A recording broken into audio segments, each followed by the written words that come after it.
اللہ تعالیٰ کے نزدیک پسندیدہ جگہ جو ہے وہ مساجد کی جگہ ہے۔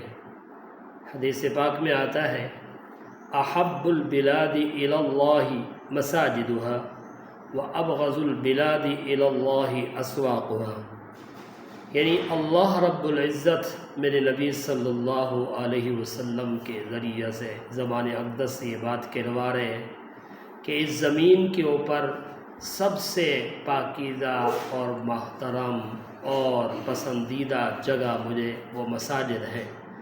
اور ایک جگہ پہ آتا ہے کہ قیامت کے دن مساجد کی جگہ کو ختم نہیں کیا جائے گا بلکہ ان کو اٹھا کر جنت میں شامل کر دیا جائے گا۔